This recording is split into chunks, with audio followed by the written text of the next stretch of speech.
I'm back doing a follow-up to a follow-up to a follow-up at the railway. Parked my car over there. If I film this way, even like a click down the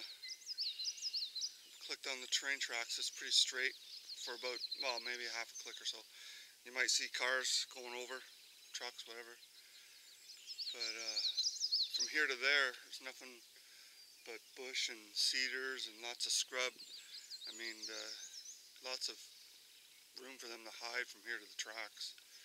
It's just it gets thicker up there where I found prints. So anyway, let's see if we can get something today.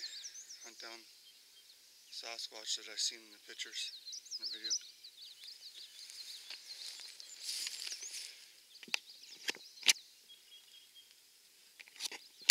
Right, so here's the adult gray Sasquatch between the branches, and I got a picture coming where it shows that there's no tree behind there making that shape.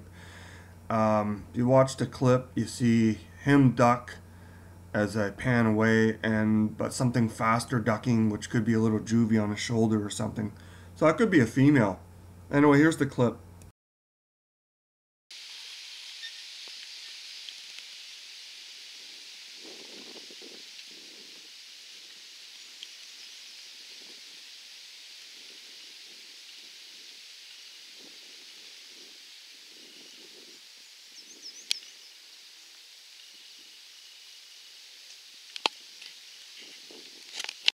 Okay, so I outlined him here.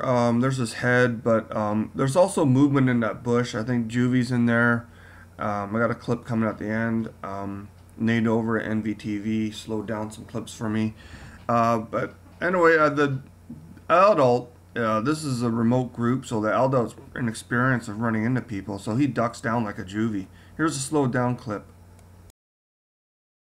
Okay, so in brief, if you didn't watch the other vids I posted on the tracks here, I'll put some links, but basically found some prints, old prints, big divots in the side of the embankment, some of them 4 inches deep, 19 inches long, 8 inches wide at the heel, 9 or 10 wide at the toes, but they weren't castable. They're just old prints. I guess no one ever thought of checking these railroad areas out, but so anyway, here's a slowed down clip. You can see movement. There's a fast peaking juvie, probably on the Sasquatch chest or something. Maybe it's a female, and it's going up and down, and then finally mom ducks down if it's a female. I don't know if the males allow the juvies to climb all over them, so I just said female. But pretty important clip. An adult gray Sasquatch. You know, sure, I'd like to be closer and catch them in the open, which actually I went back and I went further up the railroad there, and there's some meadows and a great spot if I was lucky enough to catch them in the open. But the thing is with Sasquatch, they can see it coming from a mile out. They can hear me walking on the gravel beside the tracks. So that might not be the best place to catch them in the open, but they're definitely using the meadows there. Okay, so just some background on my research techniques, my methods. It's pretty easy with me. I just seen what wasn't working, you know, I guess some of the pioneers and stuff like that who spent all the years, I don't know, hunting for bear, and I just started from scratch and learned from the Sasquatch. Whenever I got a clip or something, I'd just study it, and that's how I become more successful with finding them. But everyone does their own thing. Right, so here's the clip again. I'm going to roll it a couple more times. If I can get a better enhancement, zoomed in, slowed down, I'll just focus on the adult ducking. But again, I'm about a kilometer up or so from a railway crossing, maybe more at this point. But you may see my cars moving back there at the crossing if I'm filming the other way. And I'm filming into the couple meadow areas after finding signs. And I notice weird movement on this tree, but then I give up on it because I don't see anything with my eyesight other than just investigating it with zooming in. And sure enough, there's Sasquatch in there watching me between the gaps, and there's movement in trees. Actually, gorillas do that. If you want to research on gorillas and their behavior, gorillas will pull branches in on them to try to conceal themselves even better. And what's going on is they don't realize that we don't see as well as them. So they assume that we can see as well as them and we're as alert as them, and they just don't realize that we're not as skilled as they are. We don't have the senses they have. And some Sasquatch do, because they sneak right up you and mess with you, like turn off your cameras. But pretty cool, real Sasquatch ducking.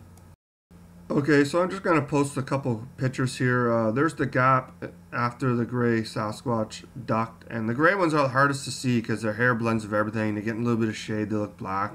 They get out in the light, you lose them against the grass or against the color of tree bark.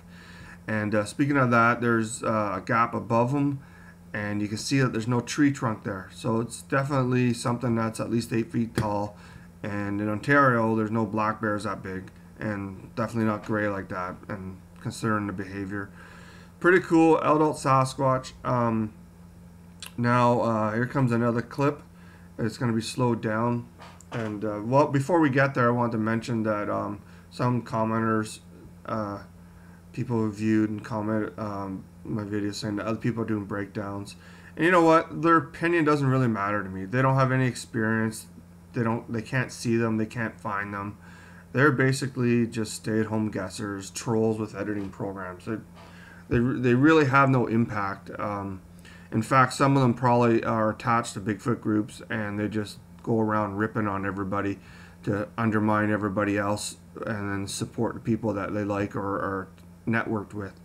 And also that goes, and you see the adult ducking down there, and wow, there appears to be like an arm in the bush moving there, and I'm going to show you that in a second. But the people that post videos, some of these big sites, Sasquatch Universe or whatever the hell they want to call themselves, they also just network with certain people and only rebroadcast their own stuff unless they can rip it off from an independent. And that happened to me. So I told some people off that I didn't appreciate their sleaziness. So I guess people unsubbed or unfriended. I don't care. I mean, when the community's gotten to the point where it's too corrupt to even move forward, then it's going to take an independent out on his own to get it done. And with Roger Patterson, yeah, he got the first footage, but he was also the first one to franchise Bigfoot and turn into a business. In fact, John Green said that Rene DeHinden reminded him more of an entrepreneur than of a Bigfoot researcher trying to prove Sasquatch exists. So, I mean, yeah, great. We got these pioneers who put us on the map, but you wonder what was a true motivating factor. Was it for science and popularity, or to make money off it, or a combination? But oh wow, so there, see, you can see the arm reach down and the hand grab a branch. You see that right underneath that arrow? That's awesome. Nate seen movement there. I seen movement too there, but I couldn't until I got a slowed version. I couldn't really get a good look at it. And so, yeah, like I was saying, it's unfortunately that's become Bigfoot's more of a franchise opportunity. People turned it into a business, selling their swag, coffee cups, t-shirts, or what I don't like is the entertainer phonies that get up on stage and hang out with guys like Bob Gimlin and some of the real pioneers who put Bigfooting on the map. And they haven't done anything except just promote their name and try to get on podcasts and TV. And there's no standard, you know, because it's such a popular topic that, you know, you just keep pounding them until I guess they put you on or something. But if it was me, I'd make them prove that they were a Bigfoot researcher before I let them on the air or put them on the radio. But that's the way it is. It's a popularity contest by those who can't get it done in the woods. And oh wow, there goes his arm again. Reach down. You can see the crook of his arm and his forearm, and that's his hand. That white part was a hand. That's awesome. So I mean, maybe I'll get another close-up version of that, and I'll post another video of just the hand and the adult ducker, maybe a little closer if it doesn't fry the pixels too much. But Anyway, so this was a follow-up a shot. The Sasquatch in the shade, what's brighter there. He's gone, and I want to just talk about this guy for a little bit. Mostly about the proportions. Yeah, we all hear about Sasquatch being big and having long arms, but I'm trying to illustrate. Look how thick his legs are. I mean, I should have outlined it more coming in a shot, but their arms are past their knees. I mean, yeah, everyone knows that their arms are long down to their knees, but to see it and to see like a real one, even though the picture's fried a bit, that's pretty awesome. And you know, I got all this in 2 or 3 visits, and it makes you wonder. Going back to the politics, these guys, they say they have all this years experience, all these encounters, and they can't even post their own personal footage or a picture. So it makes you wonder if they're really researchers or just entertainers who tap into the popularity of it to promote themselves.